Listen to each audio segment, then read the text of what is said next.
I'd like to now just turn my attention briefly to our speaker, Mr. Aaron Cohen, whose son I met less than a year ago, and his son said, "You have to have my father, you have to have my father." And we said, of course, of course, of course, because if the son is brilliant and charming, then the father must be too.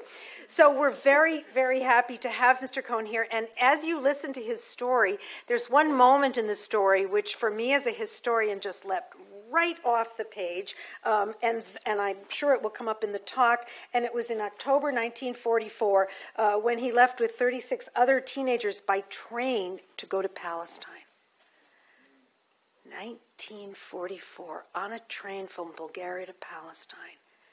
It was very bad luck, but it was very historic. So, welcome.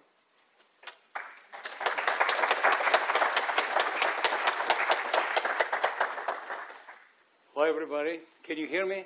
Yes. Mark, can you hear me? Yes, sir. Okay. My name is Aaron Coen, and I'm a Holocaust survivor. I believe in miracles. There are two miracles that I lived through in my lifetime. In the first miracle, I will tell you all about how 50,000 Jews ready to be shipped out to their death were saved, and I am here to tell you the story. In the second miracle, in which I participated, was the founding of the State of Israel. And we're not going to talk about it. If we do, I'll have to keep you here through the night. So let me start with my story. My name is Aaron Coen. I was born in Bulgaria. Now, Bulgaria is... This is Bulgaria. Bulgaria is in Europe, and is situated as follows. On the north, right here, is the Danube River between Romania and Bulgaria. On the west is Macedonia and Yugoslavia. On the east is the Black Sea. We heard enough about the Black Sea lately. And on the south is Turkey and Greece. Bulgaria is a very picturesque, beautiful country. It's called the Switzerland of the Balkans. Balkan in Turkish is a mountain. And Bulgaria, a very mountainous country, and it's called, again, Switzerland of Bulgaria. Very picturesque and very beautiful country. One thing I would say about the Bulgarian people, till the 15th century, it was a kingdom. And Bulgarians were very characteristic by being very tolerant of their minorities. In Bulgaria, there were Gypsies, there were Turks, there were Greeks, there were Armenians, very tolerant to them.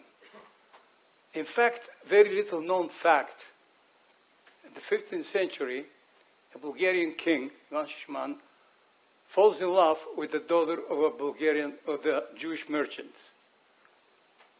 Falls in love with her, he sends his wife away, and he marries her. And very little known fact that we had a Bulgarian queen which was Jewish. Her name was Sarah. The Bulgarians very affectionately called her Sarka. She became the mother of the next king and a grandmother of Byzantine emperor. I don't know how that is related, but that's the fact. She was a wonderful queen. She becomes the queen of Bulgaria and, of course, converts to Bulgarian Orthodox Christianity and takes the name of Theodora. And during her reign, they progressed. She brought culture, she brought music, she brought literature.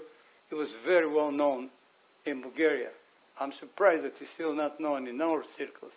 But Sarka, but called, and Theodora was very famous. Now, there were 50,000 Jews in Bulgaria. How did the Jews get to Bulgaria? If you remember, during the Inquisition, 1492, Queen Ferdinand and Isabella expelled the Jews of Spain.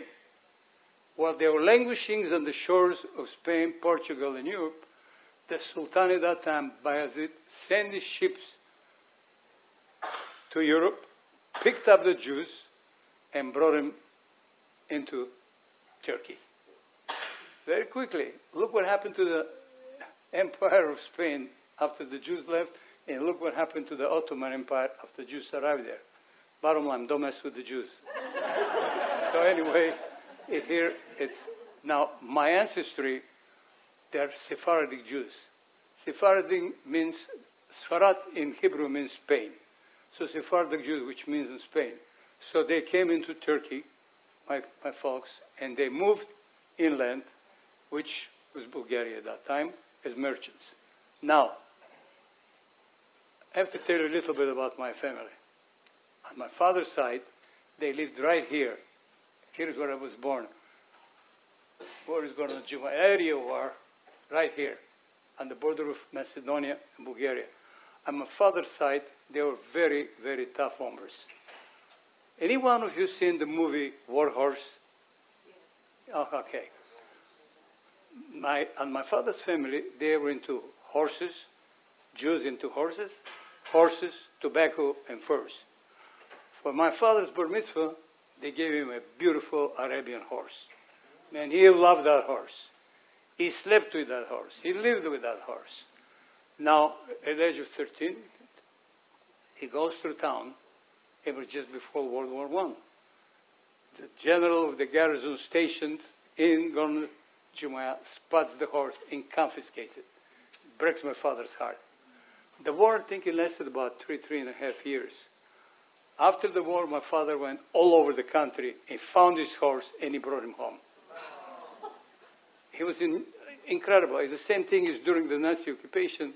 We were the first ones to have a radio. So they confiscated the radios. And there were all kinds of warehouses. My father found the radio, brought it back home. So that was on my father's side. Horses, tobacco, furs. On my mother's side, they were right here in Plovdiv, and they were totally opposite. They were very urban, very erudite. They sent my saintly mother to college. She became a teacher. They sent my uncle to study pharmacy in Vienna. And my other uncle was president of Franco-Bulgarian Bank. So it just goes to show the Bulgarian people were kind of progressive, and they accepted the minorities very well. So I told you how the Jews got there. Again, Turkey, and they moved inland, and that's the way we were there. Now, my father was very well known by Macedonians. Macedonians, they had their own party, and they were very tough hombres. You made a joke about the Macedonians, they hung you. Simple as that. So they liked my father, and they called him affectionately Evrechitu, which means like the Jewish lad. And they wanted him to become their controller, their bookkeeper, their controller. They liked him. Well, my father couldn't do that. Why? Because he had friends in other parties. So rather to antagonize, the Macedonians, which we don't do that, they moved to Plovdiv. Where is Plovdiv? Right here. And this is where my mother's family were there. We moved in there, and I was, at that time, 5 years old, and we lived in a beautiful place, like a duplex. Downstairs, we lived, and upstairs were the landlady, retired gentleman. The lady, his wife, was of Greek origin. Beautiful lady. They were so enormously wealthy. Let me tell you, that was 82 years ago. If you can imagine at that time, she had a steam bed with a bed. Today they don't have that. But, so as a kid, they kind of adopted me. I'm 5 years old. They took me upstairs. They bathed me there. They fed me there. It was Disneyland. It was lovely. 2 years later, their daughter, who was married to the Bulgarian Consul General to Germany, he finished his stint, and we had to leave. So from that beautiful place, we moved inland into a house, four apartments. Here was the landlady with her kids. One of them was my age.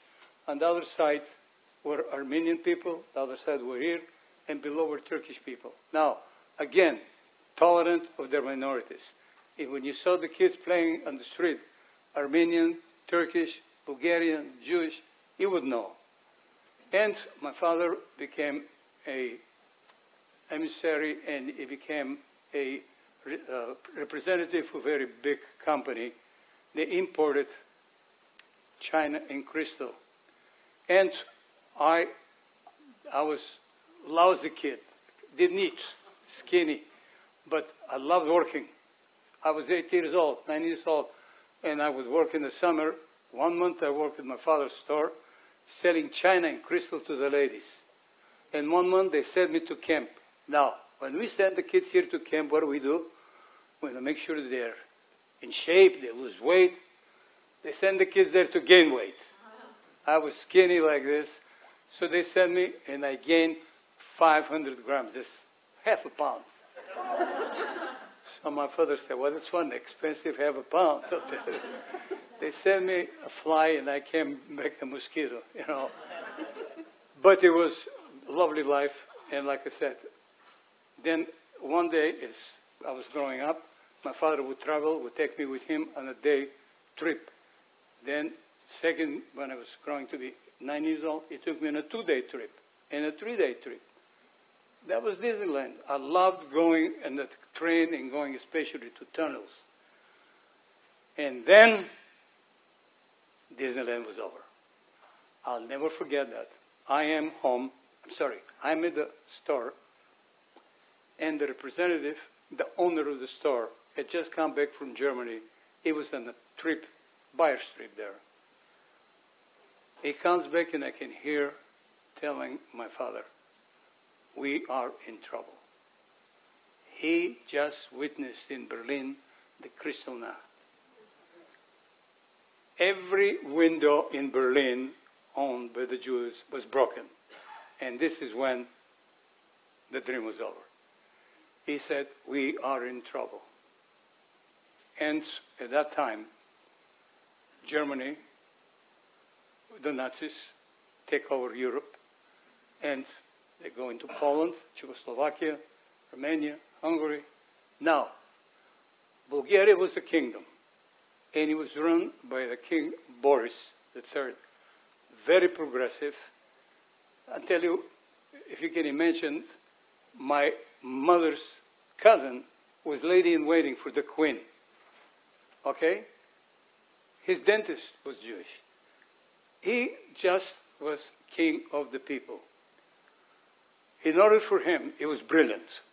He could see how the whole of Europe is falling under the Nazi. And the worst time, he just wanted to say, Axis means the treaty between Germany, Japan, and Italy. Okay? So, he came, the king was half German. He came from one of the most prominent German families. There were 3 very prominent German families in that time, the Hohenzollerns, the Habsburgs, and the Coburgots. He came from the Coburgot family. His father was full-blooded German. He was, half German. So he sees what's happening to Europe. Instead of fighting them, Nazis overran Europe. He saw how Hungary, everything falls. He becomes part of the Axis. And by becoming part of Axis, he joins the forces of Germany. And very quickly now, I want to just go reverse back to now when Bulgaria was a kingdom, like I said. But in the 15th century, they fall under the dominance of the Ottoman Empire. The Turkish Empire at that time conquered most of Europe. They were at the gates of Vienna. Now, in the 19th century, the Bulgarians, after being 500 years under the Ottoman Empire, they rebelled. They wanted their freedom. They wanted their independence. They were no match at that time. The Sultan Mehmed sent his best force and about to squash that rebellion, when at that time the Russian Tsar Nikolai comes all the way from Russia, all the way down to Bulgaria, fights the Turks, liberates Bulgaria, and goes back. He could very easily take over Bulgaria, but no, and he goes back. You ever go and visit Bulgaria, you go to Sofia, they have a beautiful memorial there. It's called Tsar Nikolai, the liberator. So just want to give you something to think that Bulgaria would never fight Russia. It could be a monkey running Russia. It doesn't matter. Whether a Tsar, whether it's a communist, whatever it is, they'll be very loyal to the Russian people as they liberated them. Now, going back, at that time, after their liberation, the most unusual thing happens in Bulgaria.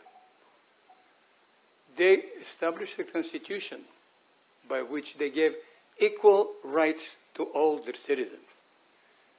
No place on earth this happened except here. They gave equal rights to gypsies, to Armenians, Turkish, Greeks, Jews, equal rights. And they enjoyed a wonderful freedom at that time. Like I said, look at my mother's family. President of a bank, pharmacy, teacher, lovely life. Now comes World War II, the Nazis take over, Bulgarian king, Tsar Boris, realizes that there is no way he can fight the Germans, and he becomes part of the Axis. And with this, it establishes a fascist neo-Nazi government. And Disneyland was over. They established the most horrible actions against the Jews. My father lost his job, they lost everything, and we were sequestered in a ghetto, and we were not allowed to go any place. In the age of 10, I had to wear the Jewish star. We have that, if you have. Here we are. Here I'm age of 13. Here is the Jewish star that we had to wear. Now, that was already 15. At the age of 11, I would take the Jewish star off and sneak out and go stand in line with the Bulgarian people so I can get bread for the family. How we existed at that time, my uncles and my family, they just moved into like a ghetto, and they had enormous amount of artifacts that they had accumulated during the year, and they would be selling all these artifacts, and they would be selling all their valuables, and by this we existed. And my father also had some friends that they sneaked food into us. And I'll never forget, Yom Kippur is coming to us in the Jews, and we are in temple. And the worst times we can imagine. The word is coming from all over about the concentration camps, how the Jews are being exterminated. And here is a rabbi telling us, and you have chosen of all your people to be your chosen people. And my father very quietly, so choose somebody else already? But anyway, things were unbearable, like I said. And when the Bulgarian people joined the Axis, okay, get the Europe here. Okay, when Bulgarian people joined the Axis, they were giving two provinces. One was Macedonia, in total, was giving to Bulgaria. And bottom here, Trace. There were 20,000 Jews that lived in these two places. And they were not Bulgarian citizens. Now, the Bulgarian king is summoned to Germany. Hitler wants two things to him. He systematically cleaned all of Europe. Poland, Czechoslovakia, Hungary, Romania, Yugoslavia, comes to Bulgaria. 50,000 Jews were in Bulgaria. And the fascist government was absolutely rule. Now, something happened in Bulgaria that no place on earth had happened. The clergy of Bulgaria. Can we get Metropolitan Stefan and Kirill? This is Metropolitan Kirill. The next one. I'm sorry? You said Macedonia and the other place? Trace. T-H-R-A-C-E. So there are two saints, Metropolitan Kirill and Metropolitan Stefan. They went to the king with the deputy president of the Bulgarian Assembly, Peshev, the one who had him before. There he is. I did not know until I went to Bulgaria 20 years ago that he happened to have been my father's best friend. And that was one of the reasons also he left Macedonia, because that was his best friend. Now, the Bulgarian clergy, Metropolitan Stefan, Metropolitan Kirill, with Peshev and several deputies, formed a delegation and went to the king to plead on behalf of the Jews. The clergy said to the king, Bulgarian people will not tolerate that. It's not in the psyche of the Bulgarian people to persecute people. They're our brothers. You can't do that. Well, the Bulgarian king had no choice because he was part of the Nazis, and he had to comply with them.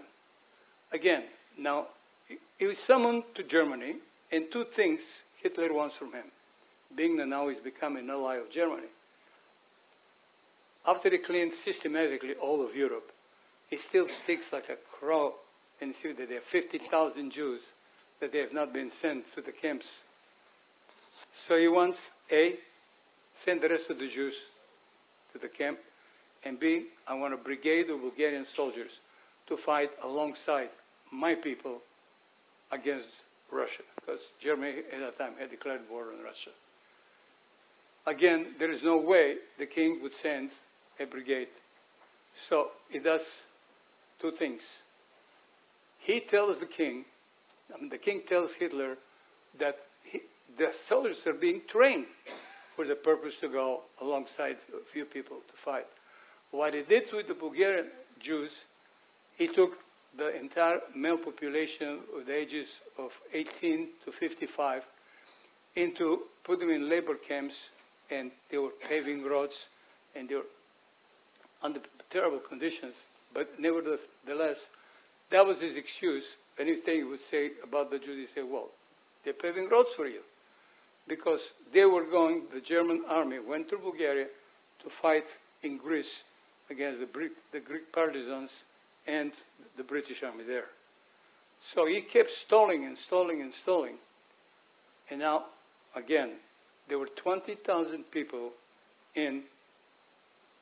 20,000 Jews that they lived in Thrace in Macedonia, which were given to them as provinces, and they were not Bulgarian citizens. Now, well, we lived there with very, very strict measures against us. The Bulgarian people couldn't accept that. The majority of them with the clergy. And I emphasize that no place on earth the clergy interceded on behalf of the Jews that they interceded in Bulgaria. And my saintly mother, every time would mention the words of Metropolitan Stefan and Kirill, she would cry and she beseeched me to make a promise that one day I will pray at their graves on behalf of our family, which I did after about later. So now there are 20,000 Jews in Thrace and Macedonia, not Bulgarian citizens. Well, the king is in Germany. The Nazi regime decides this is the time now to get these 20,000 Jews. They got them all together. But instead of 20,000, there are only 11,000. Those Jews were sent to the camps and they perished. Now, when they find out that there were only 10,000 or 11,000, the remaining 10,000, they took upon themselves, well, the king is in Germany, take us over, all of us, all the Jews were put in schools, trains are waiting, trucks are waiting to be shipped out. As we're in school, gathered, the worst time in our lives. The kids are crying, the women are crying, and everybody, we're all waiting to be shipped out. Metropolitan Kirill comes with some of his monks. They raise him over the fence, and he yells to us, "Children, I will save you. I'll prostrate myself across the railroad tracks. You're not going anywhere. They'll have to go over my dead body before they touch you. You tell me where on earth that thing happened. Those saints went all out. In fact, I'll give you a quick example. The Jews in Sofia, they were demonstrating against the measures. And some Nazis really attacked them and they beat him up. So the chief rabbi, where does he find a refuge? In the house of Metropolitan Stephan. Not only that, Rabbi Hananel, who was at that time the head rabbi of Bulgaria, served in World War I in the outfit of Prince at that time Boris. So they were very close. He always had access to the king because he fought with him. I can tell you just how the clergy, how they really interceded on our behalf. And now, here comes, I don't know exactly what happened. We're assembled in the schoolyard. The Russians were advancing. The king is in Germany. We're all ready to be shipped out. The king comes back. They have to have his signature to sign it. The king disappears. They can't find him. Now, I don't know exactly. I can call it a miracle. I can call it destiny. I can call it providence, act of God, anything you want to call it. Last moment, as the Russians were advancing and Germany is getting defeated all over, the king, reluctant to sign that, combination of all that, all of a sudden, we're right there in the schoolyard with Metropolitan, Stephan and Kill. They tell us, you're not going to go anywhere. All of a sudden, the chief of police stands up and he says, Jews, go home. Your lives have been spared. And that's the miracle I want to tell you about. How, while we're being ready to be shipped out, until today we don't know exactly where was providence, where was Lady Luck, where was the king, where was the clergy, combination of all. Here I am to tell you the story of survival, how 50,000 Jews survived in Bulgaria. I reiterate, no place on earth the clergy interceded on behalf of the Jews there. No place. They didn't lift a finger how 6 million people were exterminated. I was speaking to a class and one of the children asked me, could you find forgiveness in your heart? And they quoted my quote in a movie. And I looked at him and I said, to find forgiveness in my heart for people that killed 1.5 million children only because they were born Jews. They killed 6 million of my brothers. May God forgive them. I never will. And now, that's my story. And now there was one more thing that I had to do. Shortly after that, there was a movement in Europe at that time to send as many children as possible. And how they arranged that, I don't know. Whether they bought our weight in gold or what. But many children from different countries, ages between 13 and 15, 12 and 15, were put on trains with British papers, sent at that time to Palestine. So right as the Russians were coming, at that time, 32, 33 were children, with which I was one of them. I was 13 years old, and I was never bar mitzvah, because that was the time during the Nazi occupation. So they put us on train, and from Bulgaria right here, we go to Istanbul. Istanbul, we disembarked for 2 days, and they put us on trains after that, all the way through Anatolia and Turkey, all the way to Aleppo. You heard enough about Aleppo. In Aleppo, it was interesting now, British soldiers gave us tea with milk. They were very nice to us about it. And then from Aleppo, we go to Lebanon. We disembarked in Lebanon, stayed there overnight, and by buses, they took us at time to Israel, and we stayed 1 week in a camp, it was for a week. We were just a quarantine. They wanted to make sure that we're clean. And then we were distributed, all the children, groups, into kibbutzim. The kibbutz was an agricultural settlement in Israel.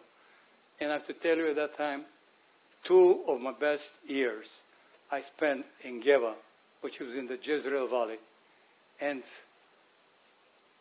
yeah, beautiful. I loved living there. Freedom, free, going into the fields, walking. I love working with animals. I guess that came from my father. So it was just, we worked a half a day, and a half a day we studied. In the age of 15, we began to train military. And shortly after that, at the age of 16, I joined at that time, which was called the Palmach, which was the most elite underground commander group of the Haganah, the underground. And we established a paramilitary settlement in the desert. And this is the paramilitary settlement that we established. You see, and there's a Ben Gurion, at that time the father of Israel, the George Washington of Israel, had a dream to settle the desert. And he sent his troops, and we were right here. And again, 2 of my best years spent there. And then we founded this kibbutz Urim, which there is a beautiful thriving community. And that's my story, and that's what I wanted to share with you. And love being here, and thank you very much.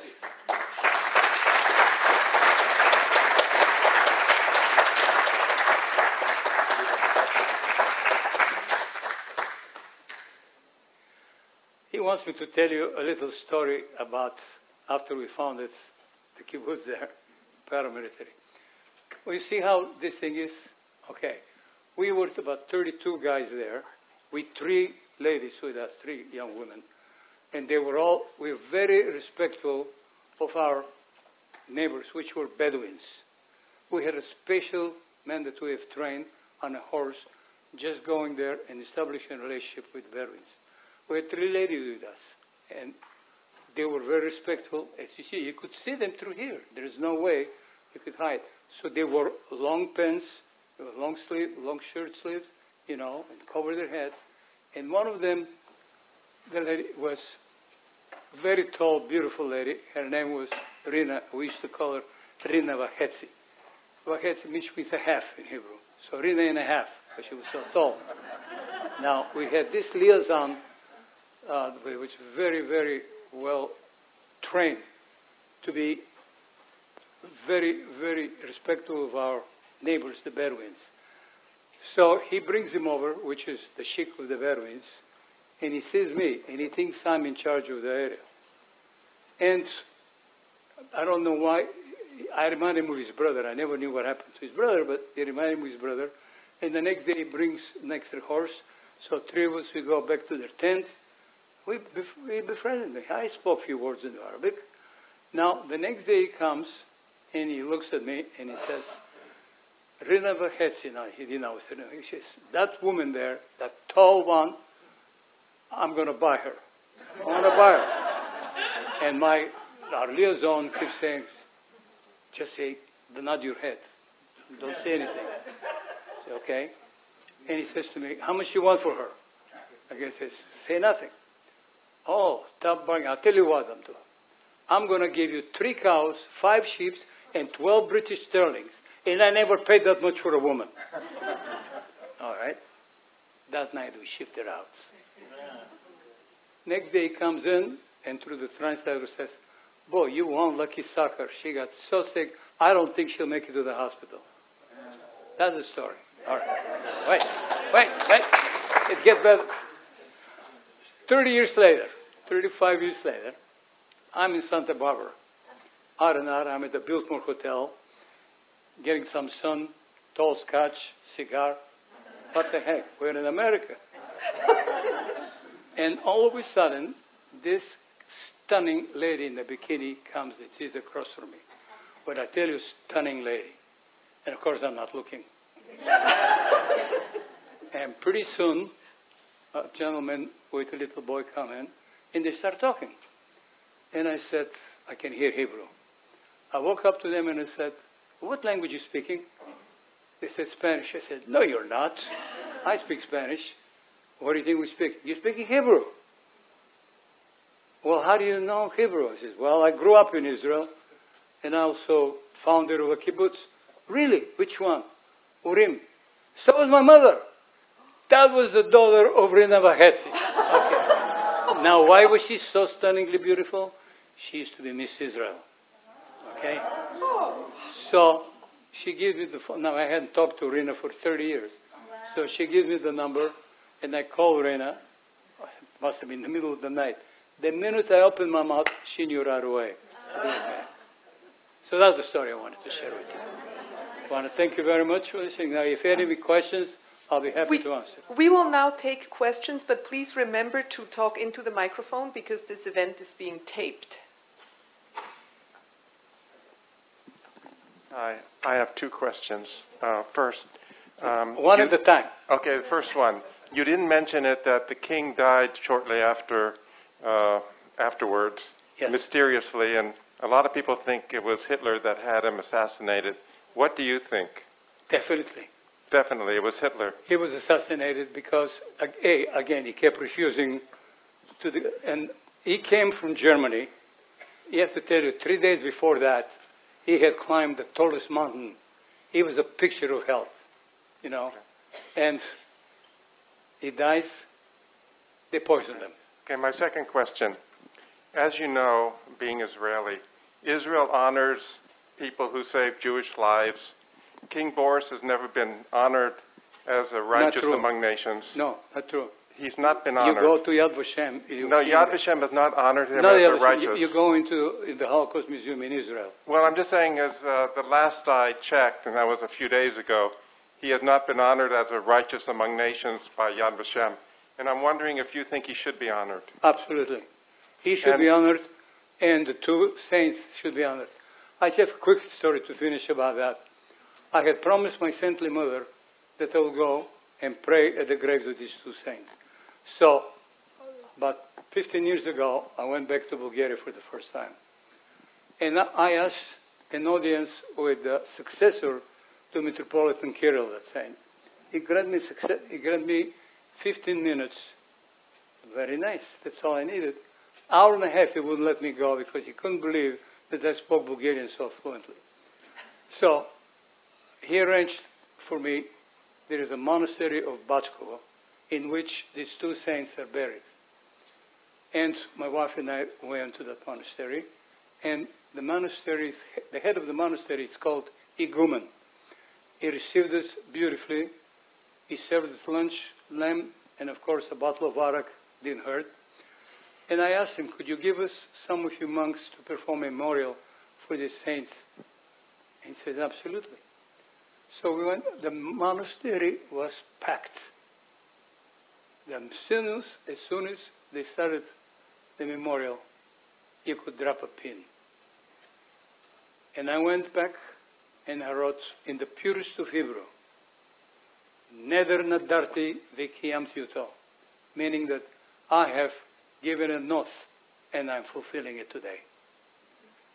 Now that's one thing that I had promised my saintly mother, I fulfilled. Now there was one more thing for me to do, is go to the monastery of Rila, in which the king is buried there. And again went to the Igumen and I said to him, could you give us some of your monks to perform a memorial for His Majesty? He looked at me and he said, no. And I was taken aback, why not?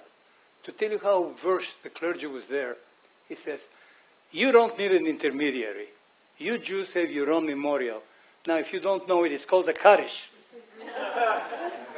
God knows I know it. I wish I didn't.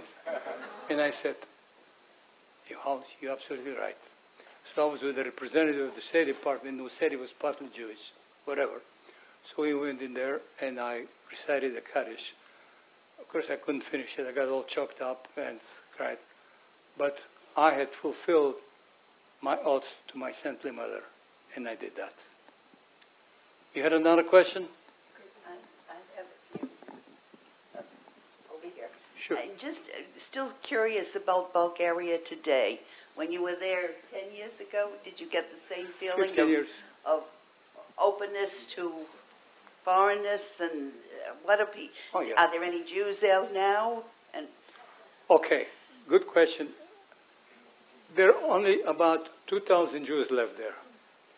The interesting thing was, under the communist regime in Bulgaria, they allowed 48,000 Jews at that time to do Aliyah to Israel. So it is well known that they became one of the most progressive part of Israel, the Bulgarian. They were very, very resourceful, and they never asked for anything from the government. They were self-sufficient, and they progressed, and they became very important part of the fabric of Israel. Yes, there are 2,000 that they remain there, and some of them were staunch communists, and they remained there. And one, like I said, one of them was my cousin. And I went to visit them. I did not know at that time that Dmitry Peshev,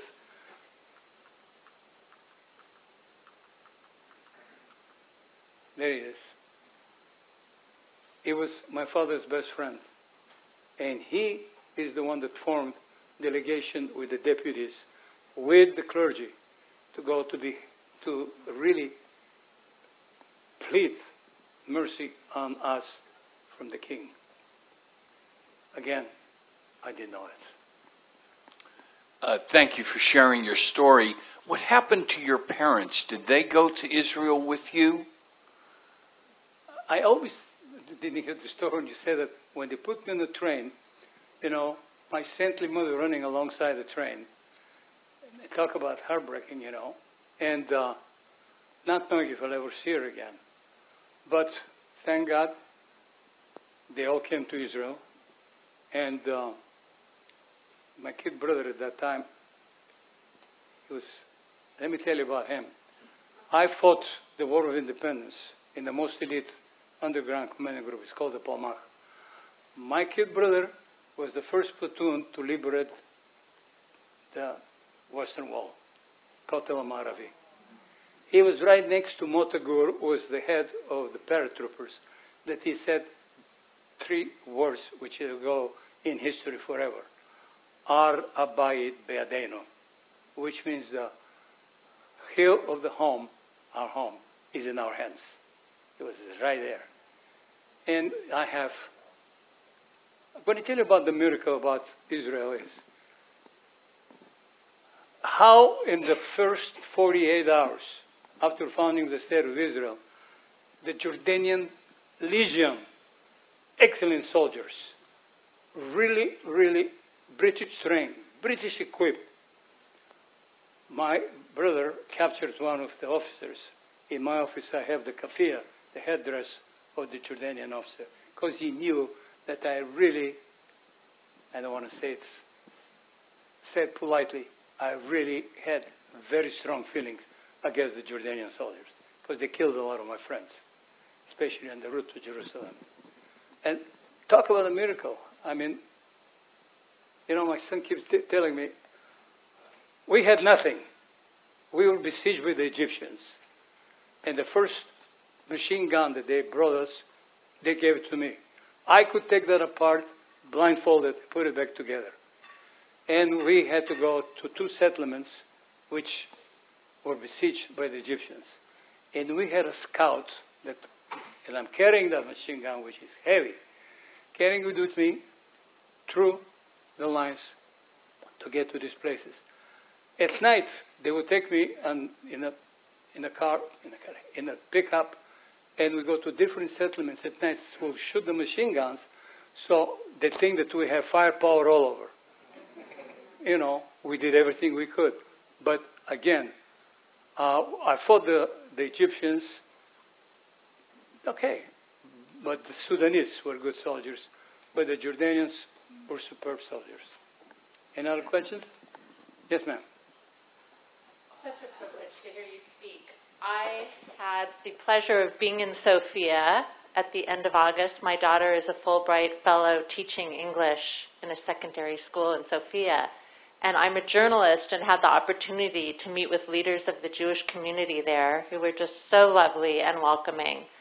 And I wanted you to know that there's a Moshe House. I don't know if you're familiar with Moshe House. Moshe House. It's a program for young Jews. They have houses all over the world where they invite other young Jews to come and socialize with them, celebrate Shabbat. Oh, and nice. there's actually a Moshe House in Sofia, and they've included my daughter in their activities, which is wonderful, because she'd never been to Bulgaria before. We have no family there, no What did you contacts think of there. it? Sofia's a beautiful city. Did you go in the praise hill? We went to Varna, and there's a memorial. I just stumbled across. There's a giant stone shofar in Varna that says, "From the Jewish community of Varna, in honor of the fact that you saved us." And it's a really moving memorial. So we'll never forget, that you saved us. So it's an incredible country. It really is. If you went to Plovdiv, you'll see also a memorial there. And the Jewish community was very grateful. And they have that memorial also, And again, I reiterate, no place on earth they interceded on behalf to save. Imagine the trains are waiting. There's a movie, it was called Empty Boxcars. Mm-hmm. Because they were right there waiting for us to be shipped out. And that's a miracle. And again, I keep talking about the second miracle, the founding of the State of Israel. God bless them. So, thank you. Yes? I have two quick questions. The first question is, you were talking about when Boris came back from Germany, meeting with Hitler, and you said that he just disappeared. Where did he go? Who, the king?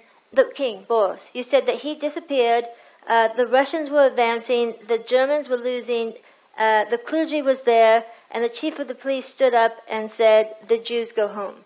So where did Boris disappear to? There is a retreat. Oh, he was at a retreat. Okay. That's And that's where he disappeared to. He's not only there, but from the retreat, he went into a small city. That's what we know. Okay. But without his signature, Was for not. us to be exported, It was not there. Yeah. And then the other question I had real quick is, you said that you would never forgive the people who had turned the Jews in there.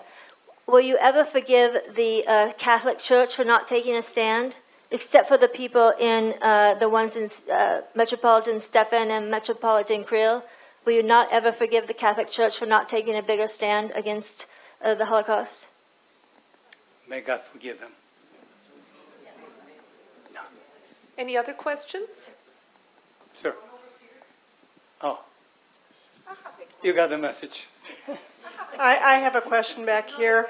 I know a family that comes from Plovdiv, and I was just wondering if you know the Confino family. Which, Confino? Uh-huh. Oh, I know the Confino family. Yeah. A very, very prominent family. Yes. I have a comment. I visited Bulgaria maybe 15 years ago. Excuse me. Could you use the... I visited Bulgaria maybe 15 years ago when we were celebrating the bar mitzvah of my son. My family is from Bulgaria. Yes? The Moskona family. From where? Moskona, from Plovdiv. Moskona. Moskona. Ah, Gabriel. I had a doctor Moskona. Zeu. You speak Hebrew? Ken. Okay. To our surprise, we found that the Jewish properties were returned to the Jews after the war. And I personally find that amazing. Not only that. We were in Plovdiv visiting the synagogue, and we wanted the key. The synagogue was in a block surrounded by green, one small building locked. And it had a sign in Bulgarian, but I don't read Bulgarian. So we started talking in Spanish among us to see how do we get this building open. And an old lady heard us and approached us and started talking to us in Ladino. She told us that we have to go to the butcher shop and that the lady from the butcher shop has the key to the synagogue. So that's exactly what we did. We went to the butcher shop. The lady from the butcher shop has the key to the synagogue. And while she opened the synagogue for us to see, she started talking about the Shalom building in Plovdiv. I suppose you know. A building that somebody donated that was returned to that person or family and donated to the city of Plovdiv, to the Jews of Plovdiv, where they did something like a small Jewish community center, where they were people learning Hebrew, playing cards, old people eating, youth getting to know each other. I think this is remarkable. Very quickly, apropos that, Dr. Muscona was our family doctor. His daughter and I went to school together, graduated the same class. So, yes, I know very well that family. Now, the Jews of Sofia, half of the Jews of Bulgaria lived in Sofia. They were expelled from Sofia, and they were dispersed all over the country. When they went back, their apartments were untouched. They did not go into their apartments. They didn't bother them. In fact, one lady apologized. He says, I helped myself to one of your ashtrays, but here it is. I'll bring it back. I mean, incredible. So, and didn't happen anywhere else. No place. Any other questions? Well, I want to thank you very much. Thank you.